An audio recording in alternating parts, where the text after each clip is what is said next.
Today we're going to talk about some of the most terrifying things in the entire Monster Manual. And it's going to be Fiends, because the Dungeons and Dragons channel did a video on Fiends. So let's check it out, We have a lot of big bads in D&D, but Fiends are amongst the largest and the most constantly in conflict as well. They kind of have two different sets. They're also at odds in the first place, so they have their own thing going on. Tell me about Fiends and what a big part of D&D they have been. They are indeed the most classic villains of the whole D&D multiverse. When we talked about aberrations, we talked about the fact that aberrations are sort of the strange, gooey villains against everybody else, especially coming from outside the multiverse. Mm-hmm. But from within it, Fiends are the evil that is sort of burbling inside everybody in the shadows. True to the classic notion that evil always turns on itself, these most evil of creatures probably spend more time fighting each other than they do fighting the forces of good or even the forces of neutrality in the material plane.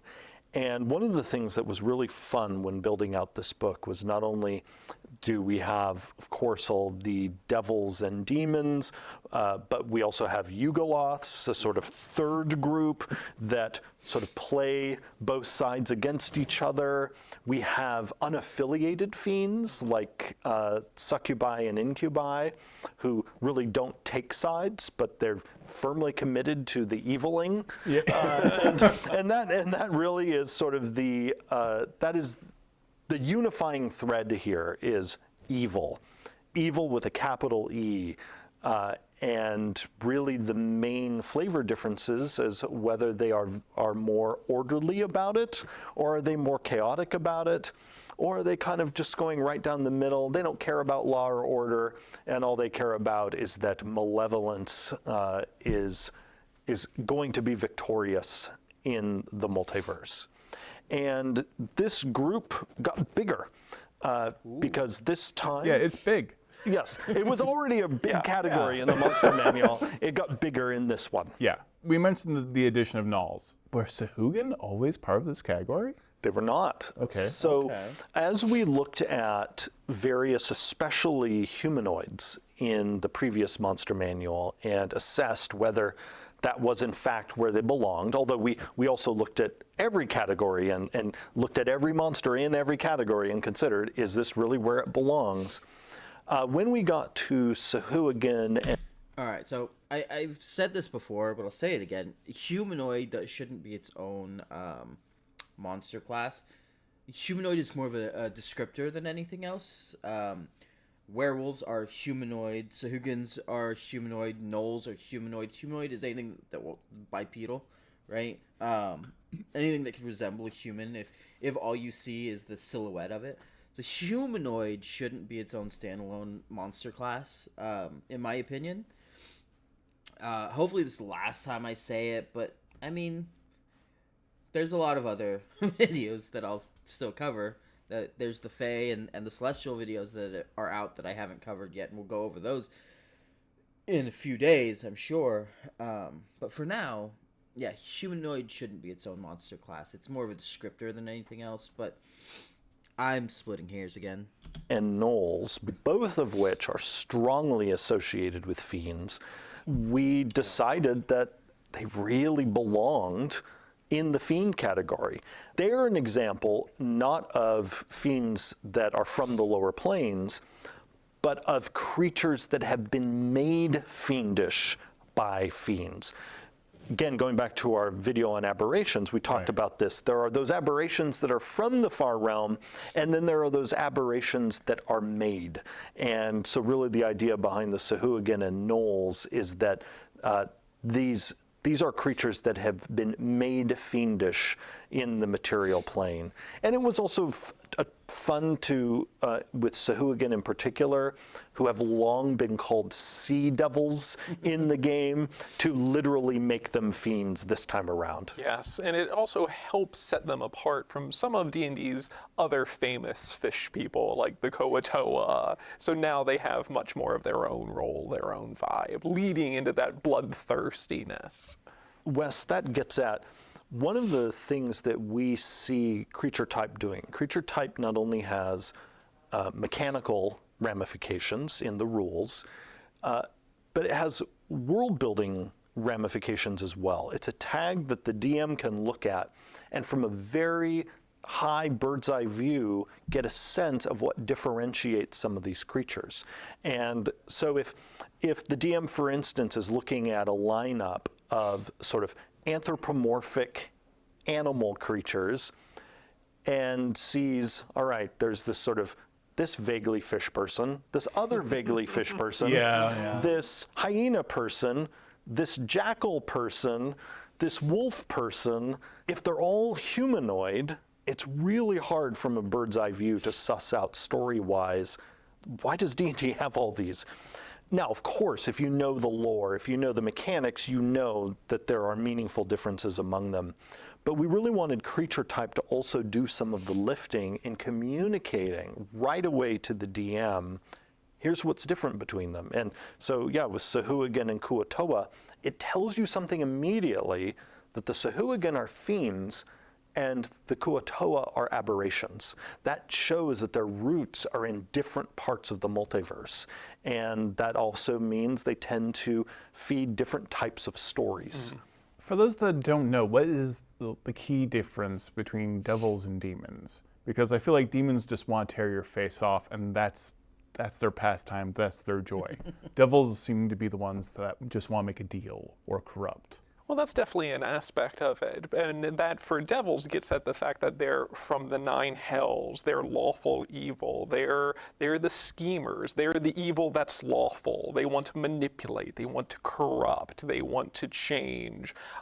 They're associated with fallen angels and aspects like that, where they're that corruptive influence, where on the other side, you've got demons, which are chaotic evil, where they just want to see everything burn. They're just destruction, they're chaos, they're all of the worst instincts. You'll even see this reflected in the art for the two different groups of fiends, where devils have more, they're clearly more orderly, they're body types in many cases look more like there's something armored to them, or in many cases they use equipment or aspects like that, where demons on the other side seem to be more primal, seem to be using more claws and bites and attacks. There's exceptions to all of this, like the Balor classically has its weapons, but even those aren't just using a store-bought sword, it's harnessing flame and lightning into weapons. So much more primal on the side of demons. Why do you feel this category is so varied? Because this is a ton of monsters. For those who don't know, what is a lemure and how do we get there?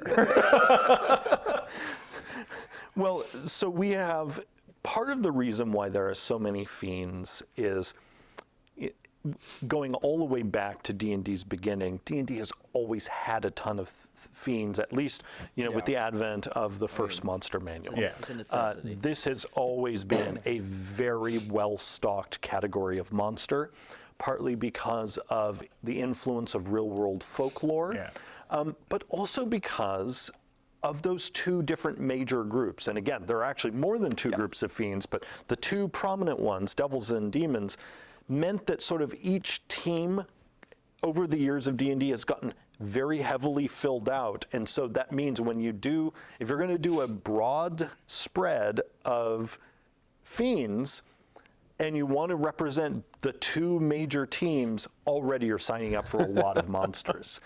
I think another reason why fiends show up so much, not only in this book, but in many D&D monster books, is like undead, they are a very easy monster for the DM to deploy when the DM wants a creature that the players can just have their characters oppose and do so with very little sort of moral struggle. Right. Like when something like is emerging from hell itself, Yeah. that's the time when you know, all right, we need to fight. And now, the fight might always be a physical fight. It might be a battle of wits, a moral test. But it is, when you want it to be clear, all right, something deeply wrong is now here. This creature is an embodiment of evil itself. Fiends, in many ways, are a classic foe in that way. And so they're... Fiends are the bread and butter for any fantasy game, any fantasy book, fantasy movie. If it's fantasy, there's going to be fiends, whether it be demons, whether it be devils, some form of abomination that looks fiendish. It's just the bread and butter of fantasy. And I mean, if you got a problem with that, you're playing the wrong game. He's right. There's going to always be a lot of fiends. I would like very much for them to start actually talking about the fiends, but it is what it is. It is very easy as a designer to stock a bestiary with fiends, because in many ways a DM is going to get use out of these. Whereas a lot of other creatures, when we create them, we know that they will definitely find a home in some DM's campaigns, but there's always the question of, is this going to show up as a friend? Is it going to show up as an enemy? Will it really even fit in with the world building? Which also then gets at yet another reason why stocking monster books with fiends makes sense for us, is that in pretty much any world you visit in the D&D multiverse, there will be various cultural variations, certain monsters that are present and others that are absent. But a typical D&D world always has a connection to the outer planes, which means the potential for a fiendish incursion. And so these are basically also have the advantage of being useful in pretty much any D&D setting. They're sort of a setting agnostic foe that you can always have show up and be fightable no matter where you are in the multiverse. I do like this idea of what the in-between. And it's something that maybe not everyone's is familiar with, but the Yugoloths. Yes. What is their agenda? Because I always have the Blood War in my head, and we have these giant war machines going on, and soul coins being spent, and that constant balance, that back and forth between the demons and the devils, that is frankly keeping the prime material plane safe. But the Yugoloths are interesting.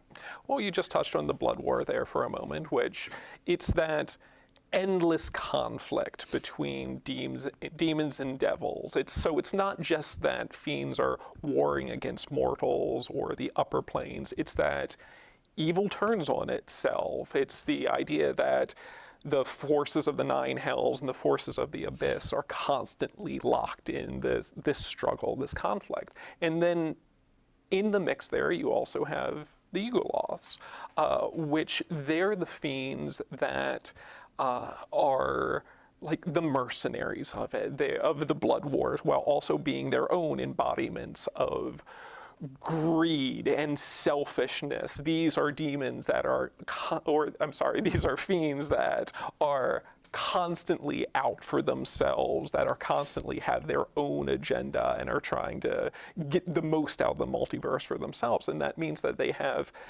many of the same roles that you'll see with other fiends, where they're trying to manipulate mortals or they're working evil on the material plane. But then you'll also see that in the larger Blood War, they'll have roles where maybe they're serving as mercenaries, or maybe they're trying to exacerbate issues or being manipulators in the planes. So they have their sort of mastermind role, but also their mercenary role. I do enjoy having the Night Hag also in this category. Yeah, and night hags have always been this delightful example of something we've talked about in other videos, of some creatures in certain families change creature type if they spend enough time on a different plane of existence. And so while most hags are fae, Night hags are the ones who set up shop in the lower planes and have been harvesting souls for millennia, and they have been so corrupted by being in that, that underworld, that villainous afterlife. Not sure how I feel about that. Night hags are still just hags at the end of the day. So they're still fae by nature, by birth, by whatever you want to call it. They're fae. So just to say that they spent a bunch of time in this other plane, so now they're fiends. I mean, you wouldn't say that for anything else, right? You wouldn't say, oh, this dragon spent a lot of time, in the Feywild, so it's not a dragon anymore, it's Fey. No, it's still a dragon, and just like the night hag is still just a hag, so it would still be Fey. So I'm not entirely sure how I feel about that. But I mean, they're the creators. I guess they get to do whatever they want. I'll still treat the night hags as Fey personally. Because yeah, they're hags. Hags are fae. You don't become something else by being in a different environment for a set period of time. That's not how it works. Fantasy or not, You can't have like a werewolf hang out with a bunch of vampires for decades and that werewolf's a vampire. No, it's still a werewolf. It's still a werewolf. So I don't know. It's weird. I don't fully agree with that, but they made the book, so they get to change whatever they want to change. They are no longer fae anymore, and have taken on the nature of the lower planes themselves. We've expanded also a number of the categories. We now not only have the lowly dretch, but a swarm of them. Yes, I saw the swarms. Yes, we now, you mentioned the lemur earlier, and dretches and lemurs are both very, very low-ranking fiends in their different fiendish families. And could be in your character's future. And there are now swarms of them, so that It's gross. it's gross, and the art is wonderfully gross. And for anyone who's confused, the lemur here is not the cute little type of simian in the real world.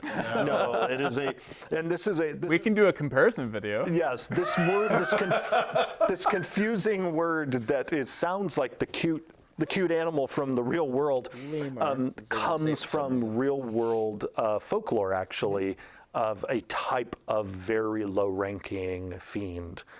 And by the way, also going back to the question of, oh my gosh, why are there so many fiends? Partly because occultists in the real world have spent so much time documenting them.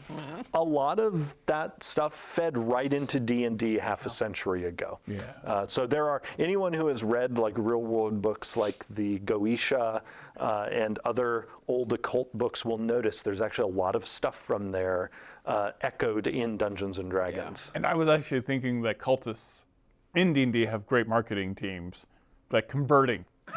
That's right. Getting human souls to turn into this. Well, you just mentioned souls, and Jeremy just called out the lemurs being sort of the lowest of the low. What we've also done is we've pulled in the larvae, which previously were in the Dungeon Master's Guide. Mm-hmm. Now we've pulled them over into the Monster Manual, and you're not just getting one gross low-level soul maggot. You're getting whole swarms of these damn souls that are potentially on the path to becoming their own. That has fiend. to be an Icelandic heavy metal band.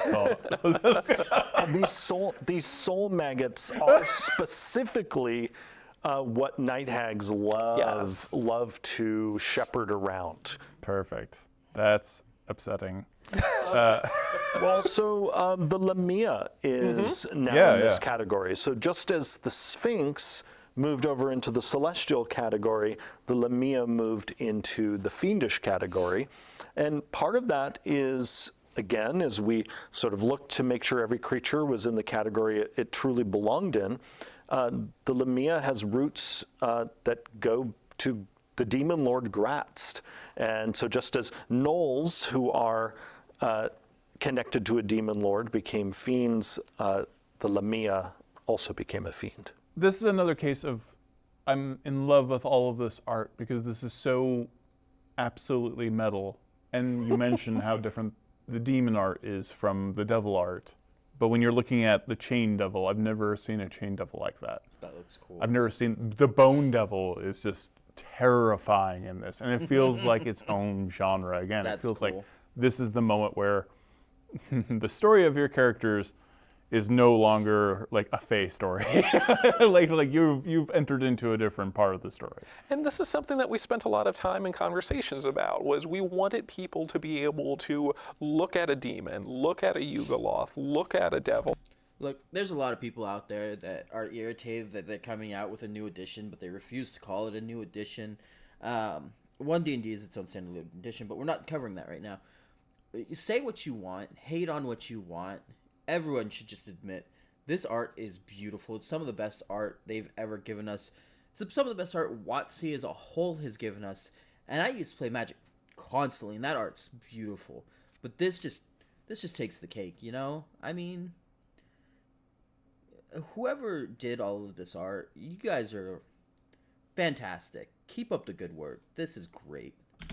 And be like, all right, I get that that's of a kind. Oh, that's this wild thing. Oh, it feels primeval. Oh, it's clearly rampaging. Okay, those are more vibes that you would see for a demon, and then having the other ones feel appropriately distinct. Ultraloths are so strange to me.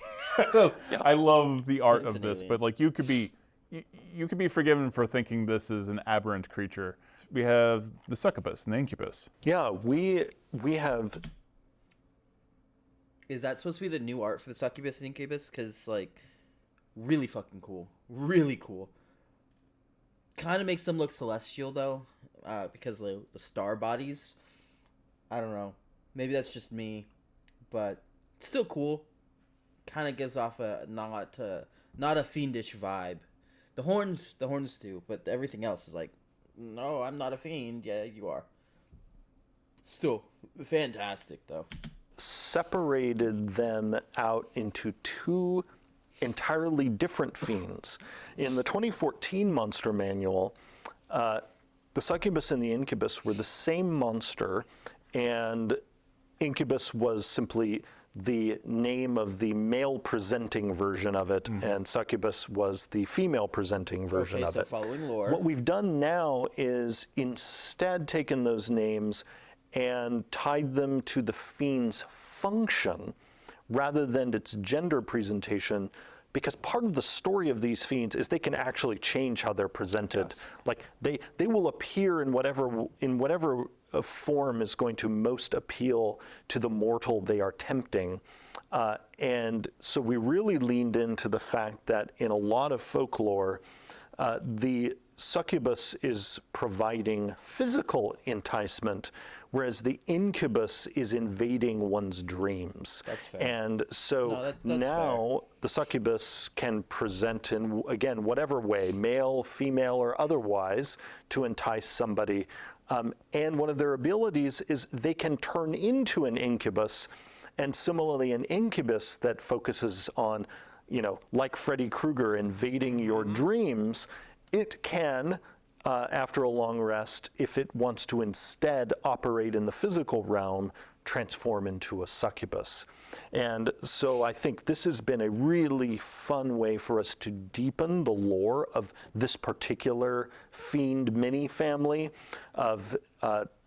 They not only are out to tempt you, but they're now very explicitly there to tempt you pretty much in any realm that you might find yourself in, whether that is the realm of the material or the realm of dreams. And we already mentioned that there is fiendish versions of like the Empyrean. It's another good example of that shifting over. Because and the Empyrean is special in the book in that it appears in two categories. Because each Empyrean, when it is created or born is allied with either the upper planes or the lower planes. But we also have some absolute classics in here again. We mentioned the Bone Devil, we have the Bearded Devil, which is always very confusing. I don't like anything that has a tentacle beard. The Barbed Devil, which is classic, and Balor has always been super classic to D&D. We also looked at differentiating some of the fiends better because we felt before they might look very different in their art, but not actually be that different in function. So we've made sure, like as you go through each of the devils, you're going to see a bit more differentiation in how they function. You're also going to see, and we've talked about this with other creatures, things that before might have been a customization option now has been folded into the stat block in a meaningful way. So one example of that is the Erinyes that before had this sort of iconic magical gear, but it was outside the stat block. And now that's worked into the stat block to make it easier for the DM to have these iconic elements really see play. And the Cambions typically are like the very mustache twirling devils.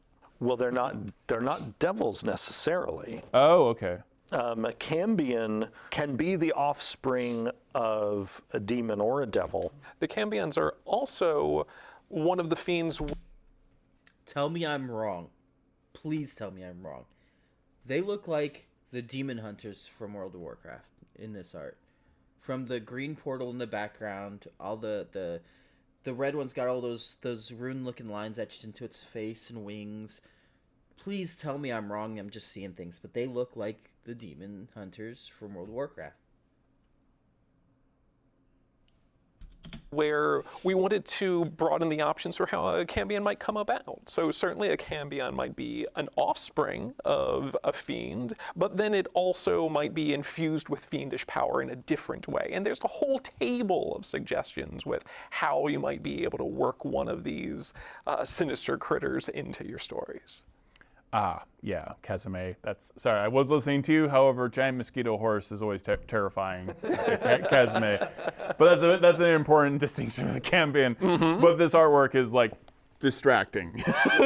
And this is also another example of so often throughout the monster manual, we wanted to show you what the monster does. It's not just that it's standing there. The horror of the Kazme is that it's this horse-size fly mosquito demon. Yeah. It has this drone where it's constantly making this unsettling noise. And the artist on this did an incredible job even visualizing that droning effect. I've never cared more about Kazme than this time. Terrifying. There's so many situations where the art, I'm like, I didn't give this monster a lot of thought, even in first edition, second edition, whatever, for some reason. And then this art sold me. Yeah. This is one thing we didn't really touch upon heavily, and just briefly we should mention, we have cultists. We have stat blocks from multiple cultists in this book. So if you want to have hints of something fiendish or something like aberrations out there, we have great cultist stat blocks to work with. Not just one cult member, but like a whole section on cults. Absolutely. And those cultists will often be the ones summoning the creatures from the fiend category. Exactly. You need someone to open the door for those fiends? The fiend cultist is going to do it for you. We've got lore in the Dungeon Master's Guide about the Blood War. I do love the Endless War. I love the mythology of Avernus, and we have other books that get into that, like how Avernus was once supposed to be a paradise and didn't turn out that way. Yeah, things went sideways. Mistakes were made. And what I encourage people to do is, as you're preparing your campaign, and especially if you like, devilish problems from the lower planes to burst into your campaign, go through all of these fiends, and you're going to see so many new diabolical ways for them to mess with your group. And you're going to see this, as you go through the book, organized alphabetically. You're going to see this with the very first fiend in the book, the Arcanoloth, who, and I mentioned earlier that with many of the higher CR fiends, just with higher CR creatures in other categories, we've added new mechanical twists. Jackal. Well, one of the critical new twists with the Arcanoloth is that Arcanoloths, who are the scholars of the Yugoloths, and in many ways like the record keepers of the Blood War, now have this book, and watch out because they could trap you in that book. If you decide you want to mess around, you might find out you're now trapped in the Arcanoloth's book for the rest of your life. And we wanted to bring new, scary touches like that to the creatures in this category that really is the home for many of the most sort of horror-tinged of our creatures, along with the creatures in, of course, the undead category and the aberration category. And some people might not know, I mean, there are 9 hells, and they can be very difficult to get around because so many of the mounts there are nightmares. I was wondering when it was going to happen. When was the hell mouth going to open and the pun was going to ride out? Yeah. Thanks for watching our video. Yeah. The jokes still just need to stop. They're not good. So that's their video on Fiends. It wasn't as, in my opinion, it wasn't as good as the other videos. It didn't cover as many of the changes. They more of just talked about like lore stuff, which I love lore, but they didn't even really go in any kind of detail about lore. They're just like, I don't know. It wasn't a bad video. It was nice. They introduced a couple of things that was really cool. The only thing they really talked about that I disagree with is the Night Hag. Everything else is fine, The art, as always, beautiful. But I'm still excited for the Monster Manual. It comes out in February this month, the end of this month. If I remember correctly, I believe it's... Oh, I can't remember. But it's this month, so it's coming. And when it does, be ready for some videos with me standing back in front of my whiteboard for you. But until then, I'll be going over the Celestials and the Fae shortly.